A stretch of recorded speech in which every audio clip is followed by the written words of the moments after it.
కేటీఆర్ గారు. Speaker sir, subject ఏంది, ఆయన ఏం మాట్లాడుతుంది సార్? మీరు మమ్మల్ని కంట్రోల్ చేస్తే కదా సార్, ఆయన నియంత్రించాలి. మీరు పెట్టండి సార్, చర్చ పెట్టండి. నల్లగొండ ఇరిగేషన్ మీరు చర్చ ఒక రోజు పెట్టండి.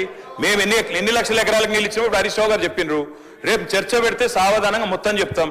మంత్రి గారిని అడుగుతున్నాను నేను, మీరు మాతో తుంగతుర్తికి పోదాం, సూర్యాపేట పోదాం, కోదాడ పోదాం. గతంలో కాంగ్రెస్ ప్రభుత్వం లేనడం అక్కడ నీళ్ళు వచ్చినాయా? 2 లక్షల ఎకరాలకు అదనంగా కేసీఆర్ గారు కాళేశ్వరం నీళ్ళు ఇచ్చిన మాట వాస్తవమా కాదా? పోయి రుజువు చేస్తాం. ఎందుకు అధ్యక్ష అంత బేసిజం ఆయనకి? రెండో మాట అధ్యక్ష, నల్లగొండ జిల్లాలో అన్ని విలేజెస్ ఉంటే అధ్యక్ష నేను అడుగుతున్నా, మరి ఆనాడు ఎందుకు అధ్యక్ష వరి ధాన్యం ఉత్పత్తిలో నల్లగొండ జిల్లా మొత్తం దేశంలోనే నెంబర్ 1 జిల్లా ఎందుకు కాలే అధ్యక్ష? అన్ని విలేజెస్ ఉంటే అధ్యక్ష. మంత్రి గారు దయచేసి మీ సబ్జెక్ట్ వచ్చినప్పుడు మాట్లాడు. మీరు వద్దన్నారా? మీరు ముఖ్యమంత్రి గారు నేను మాట్లాడలేకపోతే నేనేం చేస్తాను నాకు అర్థం కాదు. అప్పుడప్పుడు నీ సబ్జెక్ట్ కూడా తీసుకోమని చెప్పు దయచేసి. అధ్యక్ష నేను మాట్లాడుతుంది రైతు బంధు మీద అధ్యక్ష. వారిని కంట్రోల్ చేయండి అధ్యక్ష. ఏం పద్ధతి అధ్యక్ష? ఆ రోజు రుణగ్రస్తులైన రైతులకు తెలంగాణ వచ్చినాడు రుణమాఫీ చేస్తామని చెప్పిన అధ్యక్ష. చెప్పడమే కాకుండా 2 దఫాలుగా 30,000 కోట్ల రూపాయల రుణమాఫీ చేసిన ఘనత కూడా కేసీఆర్ గారి ప్రభుత్వానికి దక్కుతుంది. ఈ మాట కూడా నేను విజ్ఞప్తి చేస్తా ఉన్నా అధ్యక్ష. దాంతో పాటు మొత్తం దేశంలోనే రైతు రుణగ్రస్తుడు కాకుండా ఉండాలంటే ఏం చేయాలంటే, మొత్తం దేశంలోనే అతి పెద్ద నగదు బదిలీ పథకం రైతు బంధు ప్రవేశపెట్టిన వాళ్ళమే మా ప్రభుత్వం అధ్యక్ష, కేసీఆర్ గారు అధ్యక్ష. ఒక్క మాట చెప్పాలి అధ్యక్ష, ఈ రైతు బంధు మీద విపరీతమైన దుష్ప్రచారం చేసింది అధ్యక్ష కాంగ్రెస్ పార్టీ. పెద్ద వాళ్ళకి ఇస్తున్నారు, భూస్వాములకు ఇస్తున్నారు అని మాట్లాడినారు అధ్యక్ష. ఈ రోజు మంత్రి గారు మీరు అధికారంలో ఉన్నారు, డేటా మీ దగ్గర ఉంది, మీ రెవెన్యూ మంత్రి గారి దగ్గర ఉంది, తీసుకోండి. 100% మంది అధ్యక్ష, 198% మంది బక్క చిక్కిన సన్నకారు రైతులు, చిన్న రైతులు ఉన్నారు ఈ రైతు బంధు పథకం లబ్ధిదారులు. అందుకే చిన్న పెద్ద తేడా చూడలేదు. నేను ఇందాక మీరు రేవంత్ రెడ్డి గారు రాకముందు కూడా నేను చెప్పిన, మళ్ళా చెప్తున్నా, మహబూబ్ నగర్ జిల్లాలో 30-40 ఎకరాలున్న రైతులు కూడా రైతు కూలీలుగా మారిన పరిస్థితి. అందుకే మేము పరిమితి పెట్టలేదు, అట్లాంటి ఆలోచన చేయలేదు, ఎగబెట్టాలన్న ఆలోచన చేయలేదు. వ్యవసాయ రంగం గాడిన పడేదాకా, వ్యవసాయం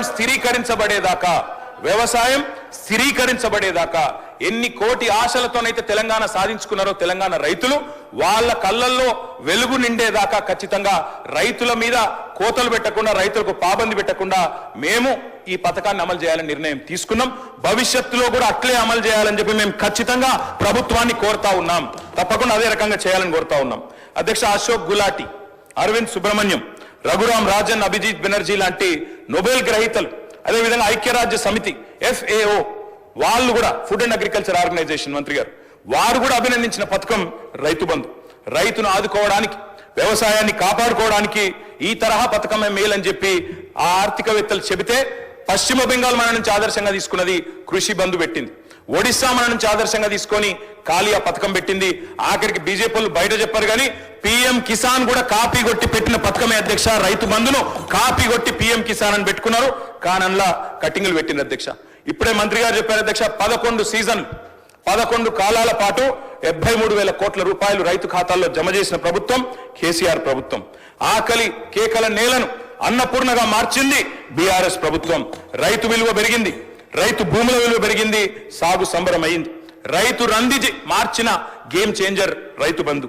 అదేవిధంగా అధ్యక్ష, ఒక్క మాటలో చెప్పాలంటే ఏం జరిగింది అంటే, 2014లో ఆనాడు కేవలం, ఇది నా లెక్క కాదు అధ్యక్ష, RBI లెక్క, 2013-14లో ఆనాడు 34,30,000 ఎకరాల్లో సాగైతుంటే ఆనాటి ప్రొడక్షన్ 106,86,000 టన్నులు.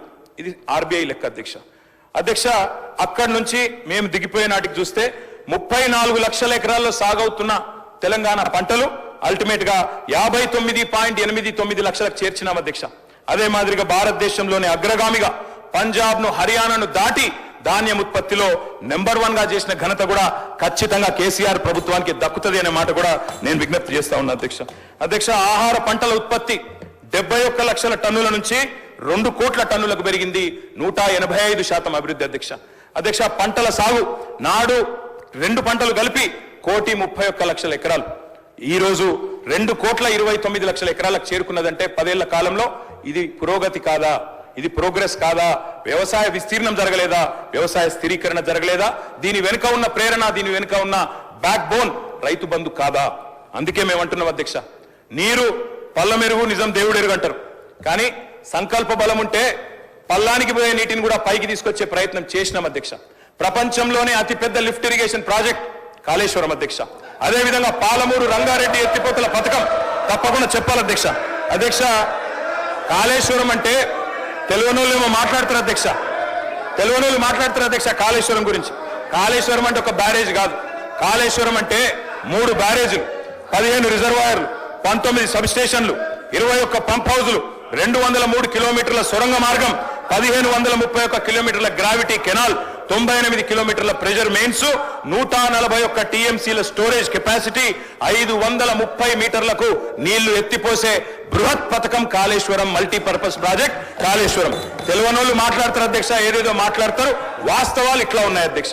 అధ్యక్ష, నేను వారికి చెప్పేది వీటన్నిటి ఫలితంగా కేటీఆర్ గారు ప్లీజ్ సబ్జెక్టు డివియేషన్ కాకుండా రైతు భరోసా మీద ఎక్కడ డిబేట్ అయినా సూచన సలహాలు కాళేశ్వరం వల్ల సాగు విస్తీర్ణం పెరిగింది అంటున్నా, పెరగలేదంటే వాళ్ళని చెప్పమని మేము వద్దంటామా సార్? అధ్యక్ష, అట్లా పాలమూరు రంగారెడ్డి ఎత్తిపోతల పథకం, అదేవిధంగా ఖమ్మం జిల్లాలో భక్త రామదాస్ పథకం, వ్యవసాయ శాఖ మంత్రి గారి కాన్స్టిట్యున్సీలో భక్త రామదాస్ సీతారామ ప్రాజెక్ట్, దశాబ్దాలు కరువుతో అల్లాడిన తెలంగాణను ఇవాళ మా 10 ఏళ్ల పాలనలో సుభిక్ష తెలంగాణగా, పాడి పంటల తెలంగాణగా చేసింది ఖచ్చితంగా బీఆర్ఎస్ ప్రభుత్వం అని బల్ల గుద్ది చెప్తున్నాం అధ్యక్ష. అధ్యక్ష, సాగునీటి పారకం 2014లో ఆనాడు 62,50,000 ఎకరాలు ఉంటే ఈ రోజు అధ్యక్ష 1,60,00,000 ఎకరాలకు చేరింది, 155% పెరిగింది. అంటే ఇది విస్తీర్ణం కాదా? వ్యవసాయ విస్తీర్ణం కాదా? రైతు బంధు దీనికి వెనకాల వెన్నుదన్నుగా నిలబడలేదా? అదనంగా సుమారు 1,00,00,000 ఎకరాలు సాగులోకి తెచ్చాము అంటే ఆ సాగు చేయని రైతులకు కూడా ఇచ్చిన ప్రోత్సాహకం వల్లనే, సాగు చేయని రైతులకు కూడా రైతు బంధు ఇవ్వడం వల్లనే వాళ్ళకు కూడా మీరు చెప్పిన లెక్క ప్రకారమే మంత్రి గారు, మీరు చెప్పిన లెక్క ప్రకారమే 19-20లో సాగైన విస్తీర్ణం 1,41,41,00,000 ఎకరాలు. అదే 20-21కి 2,04,00,000 ఎకరాలకు పెరిగింది. 21-22కు 2,12,00,000 ఎకరాలకు పెరిగింది. 22-23కు 2,06,00,000 పెరిగింది. 23-24కు 2,07,00,000 పెరిగిందంటే సాగు చేయని ఆయనకు కూడా ప్రోత్సాహకం ఇచ్చి చెయ్యి సాగు అంటే రైతుకు వెన్ను దండుగా నిలబడితేనే ఇది పెరిగింది తప్ప ఉత్తగానే మాటలతో పెరగలేదు అధ్యక్ష. అధ్యక్ష, బియ్యం ఉత్పత్తి తీసుకుంటే రైతులు, తెలంగాణ రైతులు మనందరం గర్వపడే విధంగా వారు కూడా వ్యవసాయం చేసినారు. 2013-14లో మొత్తం బియ్యం ఉత్పత్తి రాష్ట్రం నుంచి 57,00,000 టన్నులు, అది 23-24 నాటికి 1,68,00,000 టన్నులకు పెరిగింది అధ్యక్ష. మొత్తం ఉమ్మడి రాష్ట్రంలో ఆనాడు ఉమ్మడి ఆంధ్రప్రదేశ్లో 2013-14 ఏపీ తెలంగాణ 2 కలిపి కూడా FCIకి మొత్తం జోకిన ధాన్యం 81,00,000 టన్నుల అధ్యక్ష. కానీ దక్కడి నుంచి 2021 వస్తే కేవలం 6 ఏళ్లలోనే 95,00,000 టన్నులు ఒక్క తెలంగాణ రైతులు పండించిన ధాన్యమే FCI కొనలేక చేతులెత్తేసే పరిస్థితి వచ్చిన మాట వాస్తవమా కాదా? మా గౌరవ వ్యవసాయ మంత్రి గారు నేను అడుగుతా ఉన్నా.